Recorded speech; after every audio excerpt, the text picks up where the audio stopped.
Welcome on in, guys. Tobin here with you, and thanks for checking out the channel. Coming on to you here after a 5-2 Cats victory. Florida Panthers beat the Carolina Hurricanes, game one of the Eastern Conference Final.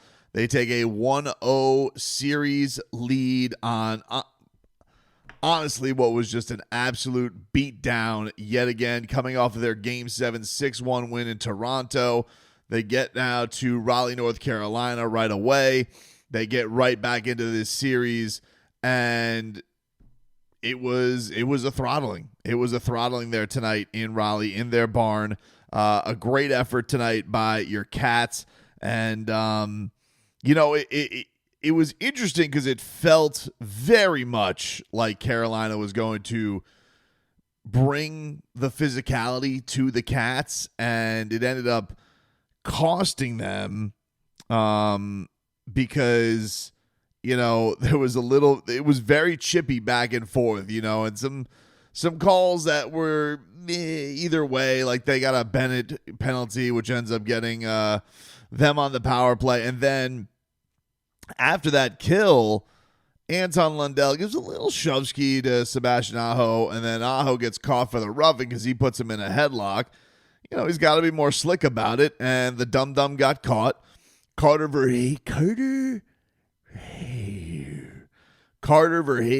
with a just sick-ass backhand on the power play to pit the Panthers up 1-0, and they were off and running. It's like, when the Cats get off to a start like that and you don't answer and retaliate right away, you're sunk. But then the Panthers not only got the first goal, but they put themselves up 2-0 on an Aaron Ekblad blast. He's a good boy. He's back from suspension. He is fully engaged with the team. This guy is a Cats lifer. And, to go and get that, they absolutely controlled every piece and part of the first period up until the very end when you had old Cheat Skis McGee Aho out there acting like he is Ronaldo, being able to kick the puck in. I mean, Bob really should have been on his way to a shutout. Probably was, I guess, good that it wasn't a thing. But, I was like, but you can't do that. But, Paul Maurice, this is now 2 games in a row where Paul Maurice has kind of just been like, what's the point? We're going to kick their ass anyway. It's almost like he's got an Eric Spoelstra on him with the non-challenges. He's just like, because they did review it. They did official review it to double check it. So then he didn't go to the challenge on that. But the Panthers are up 2-1 filthy going into the second period.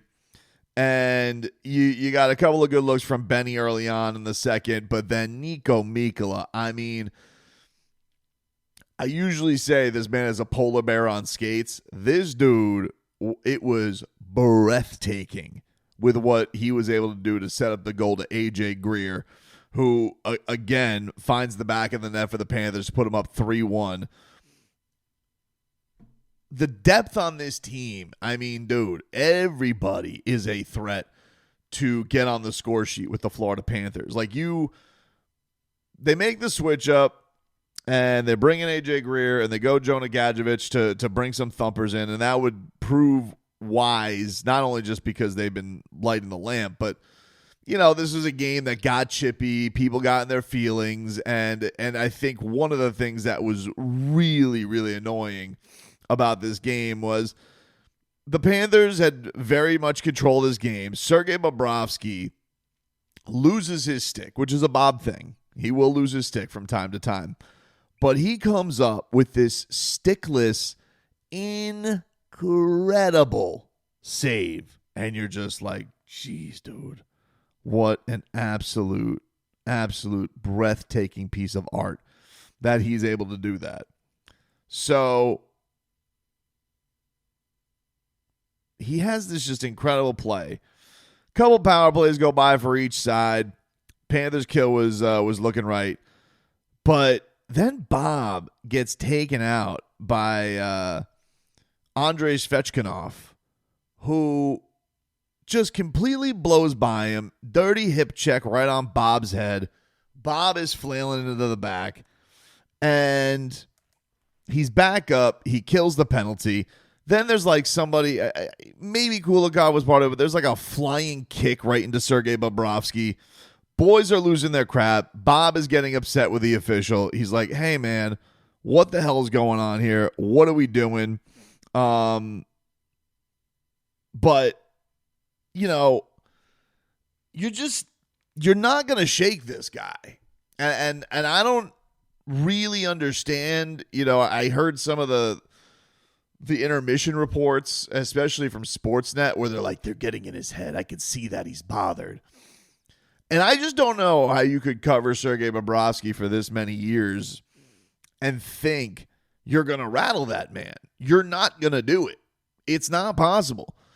He might get in a funk every now and then where he's not seeing some stuff and sneak some.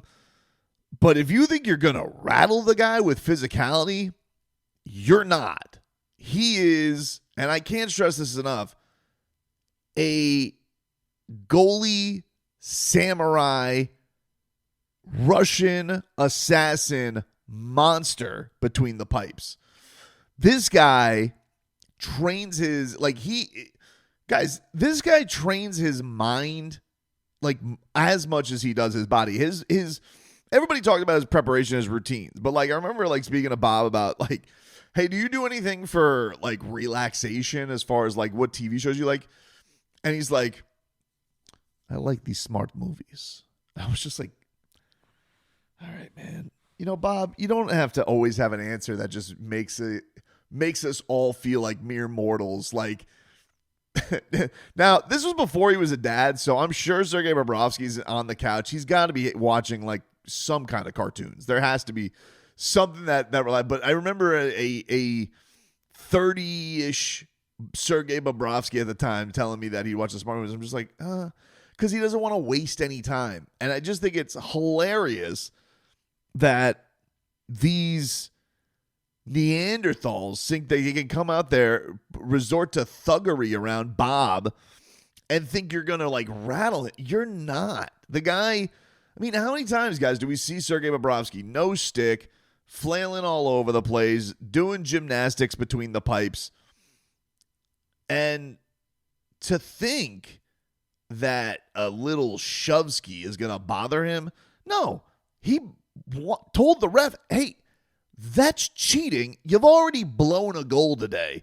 Can you not blow the goal and also let me get my head taken off? It was a reasonable thing to be pissed off about.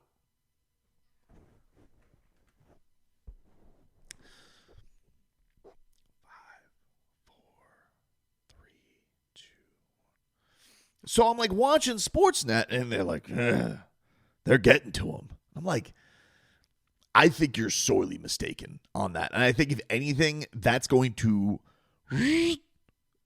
laser that dude in even, laser focus that guy in even more. Reset, refocus.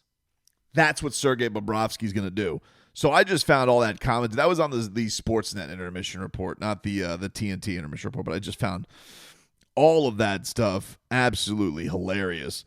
So the Panthers get to go on the power play, third period, 15 and a half minutes left in it, and delay a game penalty on the Carolina Hurricanes. Sam Bennett, big-time wrister, 4-1 to really, like, shut the door on this puppy. Peaky Blinder, you know, Sam Bennett, you know, donating for the puppies, just completely obliterating the Hurricanes at this point. They've now scored on, and you know, the Hurricanes come into this monster penalty kill. They're stunting everybody on the power play. Nobody can do anything against them. Cats go 2 out of 3 tonight. So big step for them. And I think that for me is like, look, I'm not here to tell you the series is over, even though Carolina, I think, is like 0 for their last 13 conference final games. This was not. Brendan Moore cannot look at this game and be like, oh, that wasn't a loss. I don't know what he's saying, but whatever justification he's going to have, if it's going to go all the way back to that whining about the call in the first period, I guess that'd be par for the course with everybody. That's a lot of what do the kids call it? Copium. Like that's what you're doing there. But No, dude. Like this was an absolute ass kicking. And then you had Carolina in so many ways, like really try and get at the Panthers because they tried to bring the physicality. It very much backfired on them. This is the truth of it. They tried to play in the Panthers weight class, and that's a mistake. So once that backfired on them, then they resorted to the cheap stuff. You had South Florida's own Shane Gostisbehere is out there, and he shoots the puck right at Brad Marchand, and he got his ass kicked. You know, like great head movement by Brad Marchand, who knew exactly what Gostisbehere was doing at him, and great head movement, gets in there, gets the takedown, gets the roughing call. It was very blatant at what he was trying to do. And, I would expect better from a junior Panther. Don't you want to go to Publix and hold your head high? I don't understand behavior like that. But, it was what it was. Like, it ended up, Panthers kill that penalty. Rodriguez actually had a 6 spinning backhand, nearly puts it on net. Then Nico Mikula, just for good measure, goes like full polar bear because he's like cross-checking, rubbing Buddy into the ice. Like, you're not going to out-physical this team. And then for good measure, the man who has become like the highlight of the finish line, Eetu Luostarinen, puts a goal in it off Nosek. Great setup from him. And the Panthers go up 5-1. This puppy is over. It was over. And, they got another goal on a late power play. Ekblad gives Blake a little forearm for good measure. But just, dominant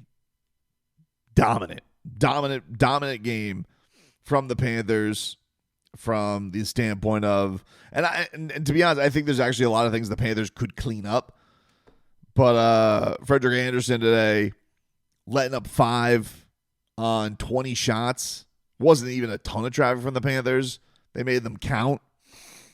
And Bob was awesome today. Like 31 saves for Sergei Bobrovsky. An absolute stud. His legend grows. His lore grows. And you've already done what you've had to do. Like, if you're the Panthers, the Carolina's going to be in a near must-win situation in Game 2. But you came in off 2 days, a day's rest, and took home ice. Not that it matters, because the Panthers are absolutely smoking fools on the road right now. It's been incredible. So, what can you say, man? I mean, the champs, you got to come correct if you're going to go at these guys. You do. And you're sure as not going to play their style and think that's going to end up good for you. And Bob has been in the absolute zone ever since overtime against the Toronto Maple Leafs. That's the facts. Like, ever since the Cats made it a 2-1 series, he's been nails. And everybody around him has been great. And they've just looked like themselves in every which way. And that's even with, like, all the depth is nice. Like, that's even with not everybody clicking on cylinders. Because, like, Kachuk's been in a little bit of a scoring slump ever since the Tampa series. He doesn't look like he's got all of the burst, but he was still in some good spots today. Like, I don't know, man. This is very exciting if you're a Cats fan. Very exciting.